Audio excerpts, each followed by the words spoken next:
ఈ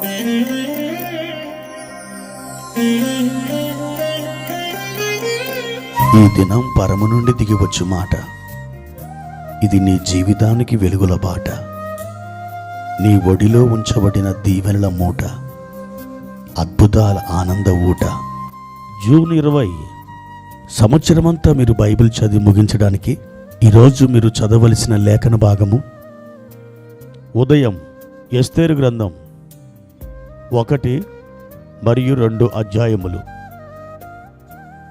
సాయంత్రం అపోస్తుల కార్యములు 5వ అధ్యాయము 1 నుండి 21వ వచనం వరకు. ప్రియమైన దేవుని బిడ్డలారా, ఈ ఉదయకాల సమయంలో ప్రభు యొక్క బలమైన హస్తాలు మీకు తోడై ఉన్నాయని మీరు ఎరుగుదురా? ఆయన తన వాగ్దానానికి కట్టుబడి ఉన్న దేవుడు. ఆయన ఎన్నడూ మీ విషయంలో ఎప్పుడు మాట తప్పడు. తన మాట భూమి ఆకాశం గతించిపోయినా మీ విషయంలో ఎన్నడూ ఆ మాట గతించిపోదు. నిశ్చలమైన మాట ప్రభువారు మీకు దయచేశారు. ప్రియ దేవుని బిడ్డలారా, ఎంతో పోరాటంతో కూడిన జీవితాన్ని ఒకవేళ మీరు భారంగా అనుభవిస్తున్నారేమో, భారంగా మీ జీవితం గడిచి వెళుతుందేమో. అయితే దేవుడు సర్వశక్తిగల దేవునిగా ఈ ఉదయకాలం మీకు ఆయన ప్రత్యక్షపరుచుకుంటున్నాడు. ప్రియ దేవుని బిడ్డలారా, పరమగీతం 8వ అధ్యాయము 5వ వచనములో ఈ విధంగా వ్రాయబడి ఉన్నది. తన ప్రియుని మీద ఆనుకొని అరణ్య మార్గమున వచ్చున్నది యవతే. అద్భుతమైన లేఖన భాగం. ఇక్కడ ఒక అరణ్య మార్గం కనబడుతుంది. అక్కడ ఒక యవతే అనబడిన ఒక యువతి కనబడుతుంది. ఆ యువతి ఎవరు? తన ప్రియుని మీద ఆనుకున్నదట. అరణ్య మార్గములో ఆ యువతి, ఆ ప్రియురాలు నడుస్తూ ఉన్నదట. ఒక అద్భుతమైనటువంటి క్వశ్చన్ మార్క్. ఆ యువతి ఎవరు?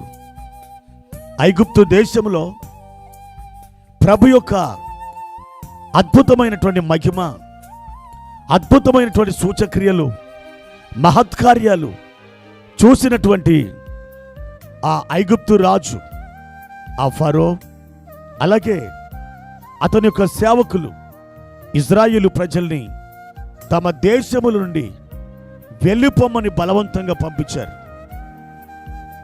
వారి ద్వారా దేవుడు చావు దెబ్బ కొట్టాడు ఐగుప్తీయుల్ని.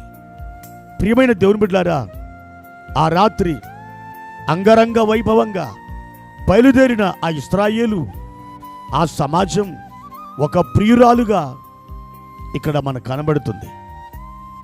ఐగుప్తు దేశం నుండి విడిపించబడిన ఆ ప్రియురాలు తన ప్రియుని మీద ఆనుకున్నట్లుగా మనం చూస్తున్నాం. ఆనుకోవడం అంటే ఆయన మీద ఆధారపడడం అని అర్థం.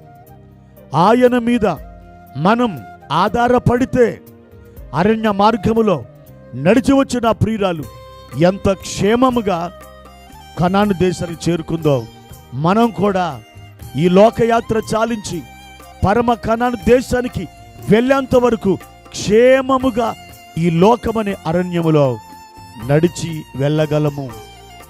ప్రియ దేవుని బిడ్డలారా, అరణ్యములో ఈ యువతకి అనగా ఇశ్రాయేలు సంఘానికి ఎన్నో శోధనలు, ఎన్నో ఇరుకులు,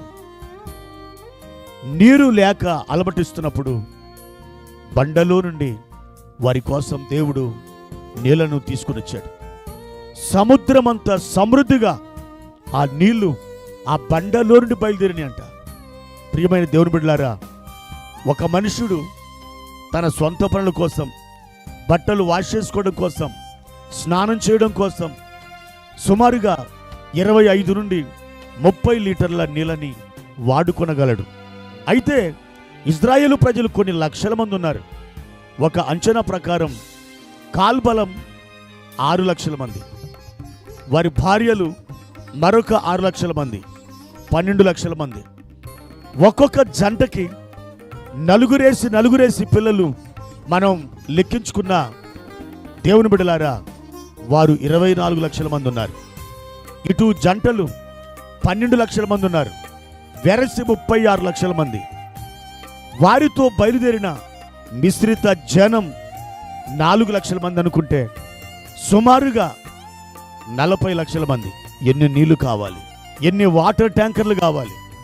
కానీ దేవుడు అద్భుతంగా బండలో నుండి నీళ్లు తీసుకొచ్చాడు. ఆశ్చర్యం కాదు, అద్భుతం కాదు. అవి ఏరులై పారుతున్నాయి. వారి యొక్క గాడిదలేమి, వారి యొక్క పశువుల మందేమి, గొర్రె మేకల మందేమి, దేవుని బిడ్డలారా, ఇవన్నీ ఆ నీరు త్రాగి బ్రతికినాయి. విస్తారమైన నీరు. వారికి ఆహారము లేదు. దేవుడు ఆకాశం నుండి దేవదూతల ఆహారాన్ని కురిపించారు. ఆశ్చర్యకరమైన రీతిలో వారు బ్రతికారు. వారి కాలు వాయలేదని బైబిల్ చెప్తుంది. వారు తొడుక్కొని వస్త్రాలు అది చినగలేదని, మాసిపోలేదని వాక్యం సెలవిస్తుంది.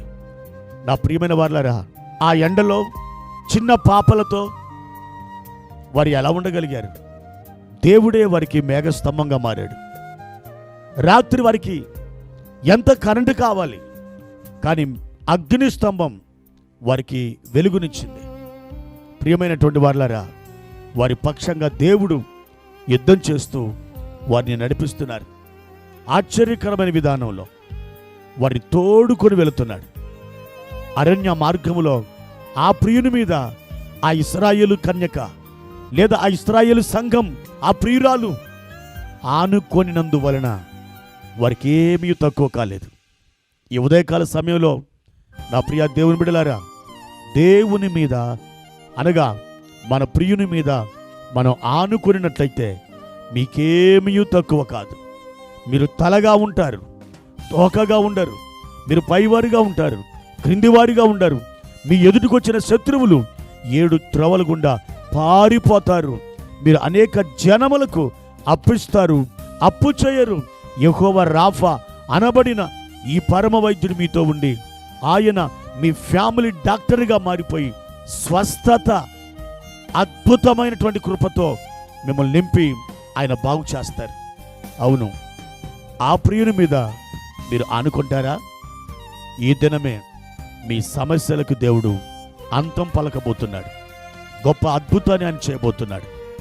ఆయన యందు నిరీక్షణతో కనిపెట్టుకుని ఉండండి. గొప్ప దీవెనల వర్షాన్ని మీరు పొందుకొని తీరుతారు. ప్రభు మీకు తోడయుండి మిమ్మల్ని ఆశీర్వదించునుగాక. ప్రార్థన. ప్రియమైన తండ్రి, మీ పరిశుద్ధమైన పాదాలకై స్తోత్రాలు. ఈ ఉదయకాల సమయంలో ప్రభువా, మీరు మమ్మల్ని ఎంతగానో ప్రేమించి దర్శించి బలపరిచి స్థిరపరిచినందుకు వందనాలు. మీ నామం మహిమనందునుగాక. ఇశ్రాయేలు కన్యక మీ మీద ఏ విధంగా ఆనుకొనినదో మేమును ప్రభువా మీ మీద ఆనుకొనుచున్నాం. నీవే మా ఆధారమని ఒప్పుకొనుచున్నాం. నీవే మా ఆశ్రయమని ఒప్పుకొనుచున్నాం. ప్రభువా, ప్రశస్తమైన కృపచేత మమ్మల్ని నింపి బలపరిచి దీవించుమని, మా ప్రియుల మీద విశేషమైన కనికరాన్ని మీరు కుమ్మరించుమని యేసు నామమున ప్రార్థన చేసి అడిగి వేడుకుంటున్నాము తండ్రి. ఆమెన్.